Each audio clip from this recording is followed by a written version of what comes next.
भारत माता की, छत्रपती शिवाजी महाराज की। हे बाबा तो फटाकेवाला पहिले तर फटाके बंद कर, लगेच फटाके बंद कर तिथले। छत्रपती शिवाजी महाराज की, धर्मवीर छत्रपती संभाजी महाराज की। जय भवानी, जय भवानी, जय जय जय जय जय, जय जय जय जय जय शिवाजी। हिंदवी स्वराज्याचे सरसंस्थापक छत्रपती शिवरायांना मानाचा मुजरा करतो। भारतीय राज्यघटनेचे शिल्पकार भारतरत्न डॉक्टर बाबासाहेब आंबेडकर यांना मानवंदना अर्पित करतो। आज या ठिकाणी कल्याण शहरामध्ये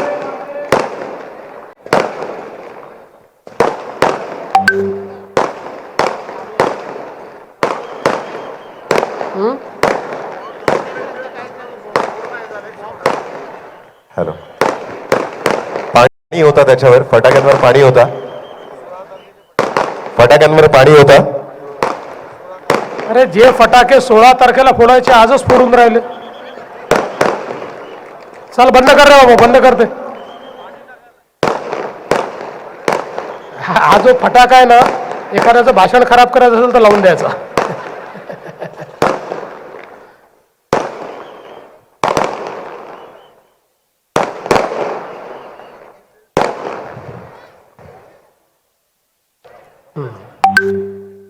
आजच्या सभेमध्ये मंचावर उपस्थित असलेले, ज्यांच्या नेतृत्वामध्ये भारतीय जनता पार्टी या महाराष्ट्रामध्ये महानगरपालिकेच्या निवडणुकीमध्ये उतरलेली आहे, असे आमचे महाराष्ट्राचे यशस्वी अध्यक्ष रवींद्र चव्हाणजी,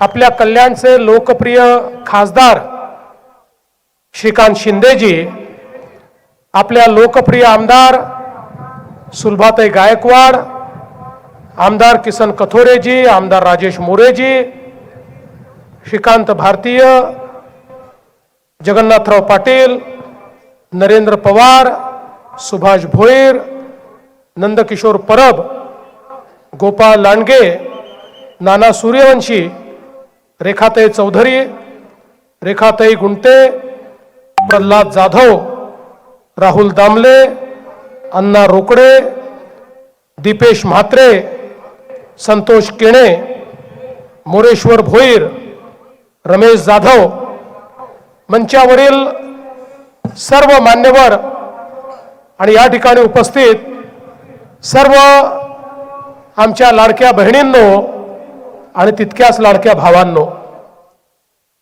आज मला अतिशय आनंद आहे की छत्रपती शिवरायांच्या इतिहासाने पावन झालेल्या कल्याणच्या नगरीमध्ये कल्याण डोंबिवली महानगरपालिकेच्या निवडणुकीच्या निमित्ताने मी या ठिकाणी उपस्थित आहे। त्यामुळे छत्रपती शिवरायांना मी मानाचा मुजरा करतो आणि आज खरं तर मी तुमचं अभिनंदन करण्याकरता या ठिकाणी उभा आहे। निवडणुकीच्या पहिल्याच टप्प्यामध्ये कल्याण डोंबिवलीच्या नागरिकांनी महायुतीच्या 21 जागा बिनविरोध या ठिकाणी निवडून दिलेल्या आहेत। अर्थात यामुळे काहींना पोटदुखी देखील झाली आहे, पण मी त्यांना कालच सांगितलं, तुमको मिर्ची लगी तो मैं क्या करूं। आता जर तुम्हाला या ठिकाणी उमेदवार मिळत नाहीये आणि या कल्याण डोंबिवली महानगरपालिकेचा विश्वास, इथल्या जनतेचा विश्वास हा जर या ठिकाणी आमचे एकनाथराव शिंदेजी आणि रवींद्र चव्हाणजींवर आहे आणि त्यामुळे ते जर आम्हाला बिनविरोध या ठिकाणी निवडून देत आहेत, तर तुम्हाला काय एवढं दुःख होतं? पण एक नवीन नरेटिव्ह सेट करण्याचा प्रयत्न आहे. भाजपा जिंकली, शिवसेना जिंकली, महायुती जिंकली की यांना ईव्हीएम दिसतं. आता ईव्हीएम बंद झालं. आता यांनी सुरू केलेलं आहे बिनविरोध बिनविरोध बिनविरोध. बंधू भगिनींनो, देशाच्या लोकसभेमध्ये आजपर्यंत 35 खासदार हे बिनविरोध निवडून गेले. त्यातले 33 काँग्रेसच्या काळात निवडून गेले. त्यावेळी लोकशाही जिवंत होती.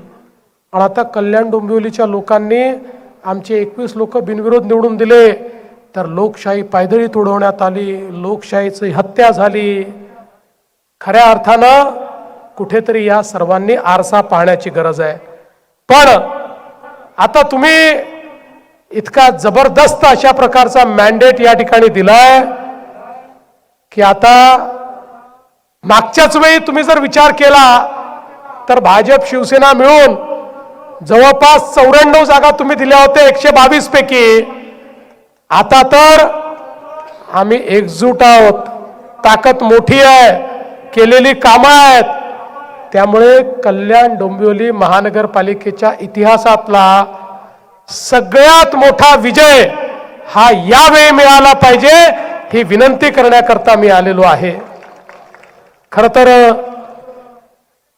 मला असं वाटतं की या ठिकाणी खूप जास्त प्रचार करण्याची आवश्यकता देखील नाही.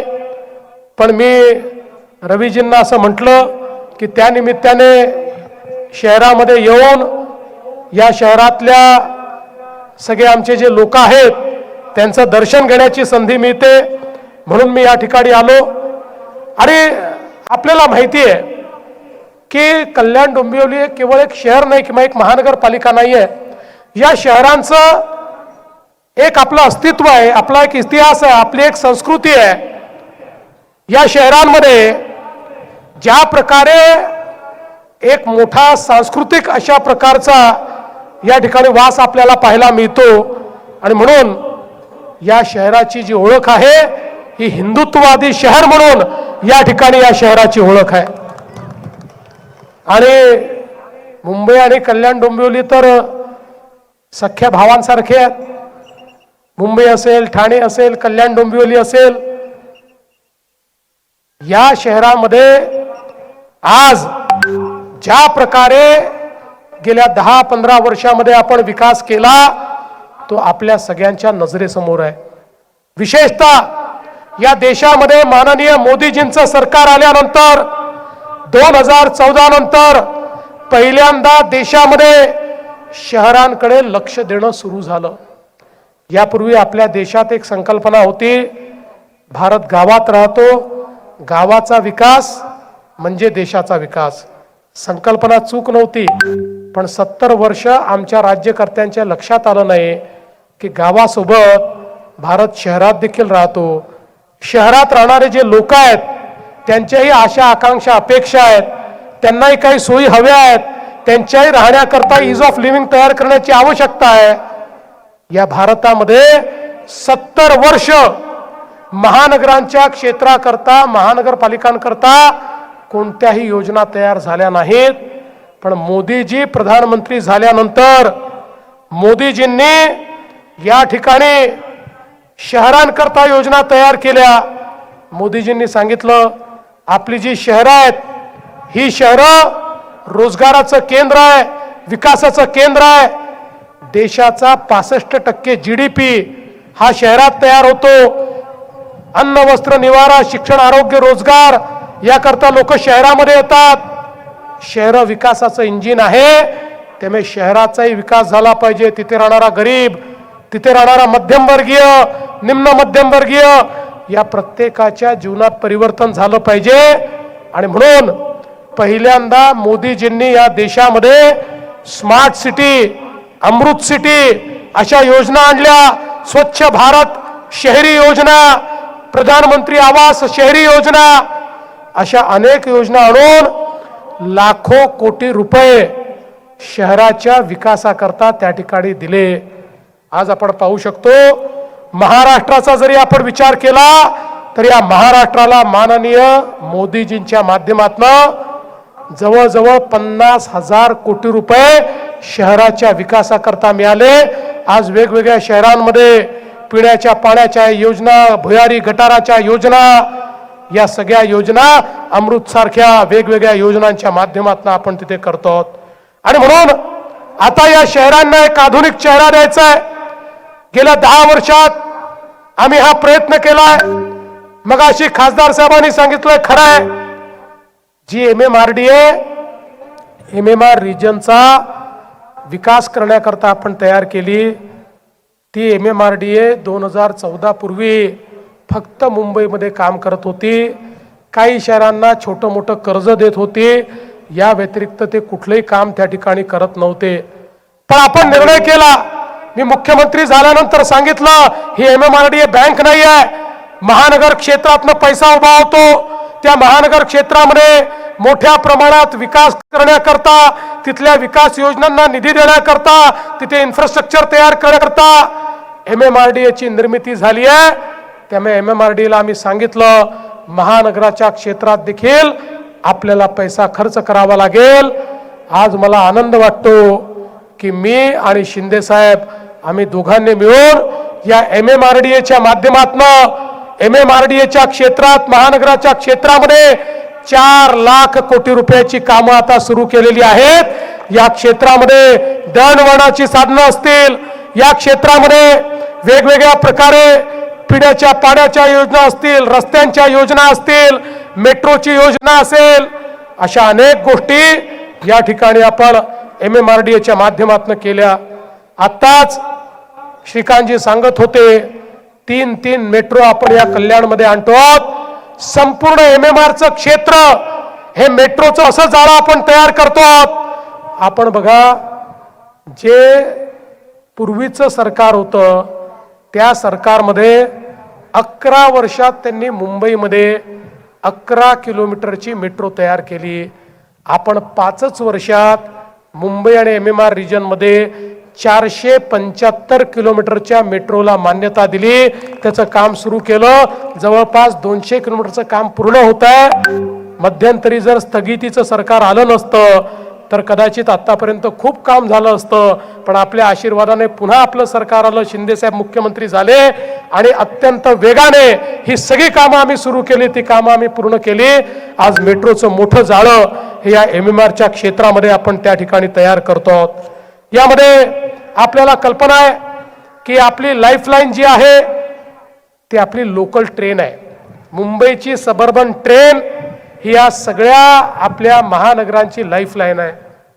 आणि मोदीजींच्या नेतृत्वात ज्या प्रकारचं परिवर्तन या आपल्या सबर्बन रेल्वेमध्ये झालं, प्लॅटफॉर्म मोठे झाले, स्वच्छता आली, नवीन डब्बे आले, एस्केलेटर्स लागले, स्टेशन्स मोठी झाली, स्टेशन्सचा विकास झाला, लोकांकरता एम्युनिटीज तयार झाल्या. पण गिफ्ट हे मोदीजींच्या माध्यमातून आम्ही देणार आहोत. लोक आम्हाला म्हणतात, मेट्रो तयार केली, मेट्रो इतकी स्वच्छ आहे, इतकी वेगवान आहे, लोकांना त्यामध्ये AC डबा मिळतो. मेट्रोमध्ये प्रवास करणाऱ्यांना अनेक सोयी सुविधा तुम्ही दिल्या, पण जितके वर्ष आमची लेकरवाळी, आमची जी सबर्बन ट्रेन आहे, आमची लोकल ट्रेन आहे, यामध्ये मात्र आम्हाला धक्के खावे लागतात.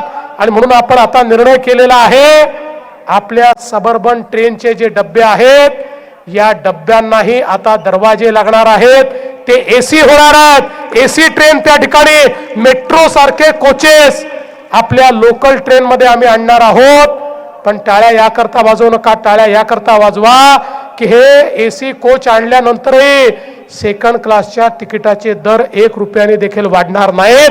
त्याच दरामध्ये आपल्याला AC कोच मध्ये, बंद दरवाजाच्या ट्रेन मध्ये या ठिकाणी प्रवास करता येणार आहे. आणि आता डब्बे देखील 3 डब्बे अजून वाढवतो. सातत्याने डब्बे वाढवून ही गर्दी देखील या ठिकाणी सबर्बन रेल्वेची कमी करण्याचा प्रयत्न आपला चाललेला आहे. आणि म्हणून या ठिकाणी आपल्याला कल्पना आहे की याच्या सोबत मोठ्या प्रमाणात ई-बसेस आपण आणतो. ई-बसेसच्या माध्यमातून प्रदूषण मुक्त अशा प्रकारच्या या ठिकाणी दळणवळणाच्या सोयी आपण करतो. आणि आता तर पहिल्या टप्प्यामध्ये मुंबई झालाय, पण दुसऱ्या टप्प्यामध्ये आपण आता या ठिकाणी एका सिंगल ॲपवर संपूर्ण MMR रिजन मधले सगळे ट्रान्सपोर्टेशनचे सिस्टीम आणणार आहोत. म्हणजे एक तिकीट तुम्ही काढलं की त्या एका तिकिटावर MMR रिजन मध्ये तुम्ही मेट्रोतही जाऊ शकाल, तुम्ही कुठे मुंबईला गेला तर मोनोतही जाऊ शकाल, तुम्ही त्या ठिकाणी सबर्बन रेल्वेतही जाऊ शकाल, तुम्ही त्या महानगरपालिकेच्या बसेसमध्ये जाऊ शकाल. अशा पद्धतीनं सिंगल तिकीटचं या ठिकाणी आम्ही व्यवस्था करतो आणि या माध्यमातून मोठ्या प्रमाणात दळणवळणाच्या ज्या सोयी आहेत त्या सोयी करण्याचं काम देखील आपण करतो. आज आपण पाहू शकता जी कनेक्टिव्हिटी होते आहे ठाण्यामध्ये, या ठिकाणी आपण जी कनेक्टिव्हिटी करतोय, वेगवेगळ्या प्रकारच्या टनेल्सची जी कनेक्टिव्हिटी आपण करतोय, यामुळे MMR रिजन अतिशय वेगवान होणार आहे. आताच खासदार साहेबांनी या ठिकाणी सांगितलं बदलापूर पासून नवी मुंबई पर्यंत खऱ्या अर्थानं आपल्याला माहिती आहे आपण एक बोगदा जो केला त्या बोगद्यामुळे बदलापूर आणि नवी मुंबई किती जवळ आलं हे आपण सगळ्यांनी बघितलं. आपल्याला हा रस्ता असेल किंवा मल्टी मॉडेल कॉरिडॉर असेल, अशा प्रकारचे अनेक रस्ते की जे रस्ते या संपूर्ण MMRच्या क्षेत्राला त्या ठिकाणी डिकंजेस्ट करणार आहेत, इथला ट्रॅफिक स्मूथ करणार आहेत आणि आपली जी काही नॉर्थ साऊथ कनेक्टिव्हिटी आहे त्यासोबत मोठ्या प्रमाणात ईस्ट वेस्ट कनेक्टिव्हिटी देखील तयार करणार आहेत. अशा पद्धतीनं याचं प्लॅनिंग आपण केलेलं आहे. आज कल्याण डोंबिवली असो की MMR रिजन मध्ये राहणारा कोणी असो, प्रवासात त्याच्या जीवनाचा खूप मोठा वेळ जातो. हा प्रवास छोटा झाला पाहिजे, तो वेगवान झाला पाहिजे आणि तो सुकर झाला पाहिजे. या दृष्टीनं अनेक चांगले कार्यक्रम हे आता आपण हातामध्ये घेतलेले आहेत. मग अशी खासदारांनी सांगितलं ऐरोली कटई नाका फ्रीवे हा खऱ्या अर्थानं कल्याणच्या विकासाचा एक गेम चेंजर होणार आहे आणि त्या निमित्ताने अनेक महत्त्वाच्या गोष्टी ज्या आहेत त्या करण्याचा प्रयत्न आपण करतोय. झोपडपट्टीचा पुनर्विकास असेल, क्लस्टरच्या योजना असतील, 27 गावांचा प्रश्न असेल, या सगळ्या गोष्टी आता सुरू झालेल्या आहेत आणि मला विश्वास आहे की पुढच्या काळामध्ये या गोष्टी झाल्यानंतर एक अतिशय उत्तम अशा प्रकारचं शहर, उत्तम अशा प्रकारची महानगरपालिका म्हणून आपल्याला इथे पाहता येईल. खरं म्हणजे भरपूर वेळ झालाय. मी जर आपल्या महायुती सरकारने या भागात केलेल्या कामाची यादी वाचायला लागलो तर 4 पानांची यादी माझ्याकडे आहे, पण आपल्या सगळ्यांना ती यादी माहिती आहे. त्यातल्या अनेक गोष्टी आमच्या खासदार साहेबांनी सांगितलेल्या आहेत, त्यामुळे ती यादी मी वाचणार नाही. पण आपल्याला एवढंच मी या निमित्ताने सांगतो, अनेक गोष्टी यापुढे देखील आपल्याला करायच्या आहेत आणि या गोष्टी करण्याकरता आपल्या सगळ्यांचा आशीर्वाद आम्हाला हवा आहे. या ठिकाणी एक मोठं केंद्र BKC सारखं आपण करणार आहोत. या बिझनेस हब मध्ये कल्याण डोंबिवलीमध्ये 1300 एकरावर एक व्यावसायिक केंद्र आपण तयार करणार आहोत. बुलेट ट्रेनमुळे या ठिकाणी एक नवीन इकोसिस्टीम तयार होते आहे. त्या इकोसिस्टीममुळे हजारो लोकांकरता रोजगार या आपल्या भागामध्ये तयार होणार आहे आणि त्या माध्यमातून आमच्या मुलांना, आमच्या पुढच्या पिढीला, त्यांच्या हाताला रोजगार देण्याचं काम हे देखील आपल्या सरकारच्या माध्यमातून होत आहे. आता बुलेट ट्रेनचं काम जर उद्धवजींनी थांबवलं नसतं तर आतापर्यंत या सगळ्या गोष्टी खूप पुढे गेल्या असत्या. त्यांनी थांबायचं काम केलं, शिंदे साहेबांनी आणि आम्ही सुरू काम केलं. पण आपण काळजी करू नका, आता आपल्या पलावामध्ये त्या ठिकाणी Amazonचं सगळ्यात मोठं डेटा सेंटर देखील आपण उघडतो. त्यातनं IT आणि AI मध्ये नवीन जॉब्स हे या क्षेत्रामध्ये तयार करण्याचं काम आपण करणार आहोत.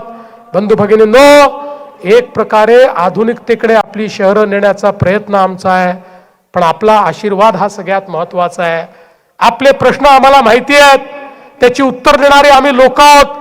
उत्तर केवळ आम्ही देत नाही तर ते करून दाखवतो, त्यातल्या अडचणी आम्ही दूर करतो. आणि म्हणून माझी तुम्हाला विनंती आहे, 21 तर दिली आहे, पण अभूतपूर्व अशा प्रकारचा आम्हाला मॅन्डेट हवा आहे.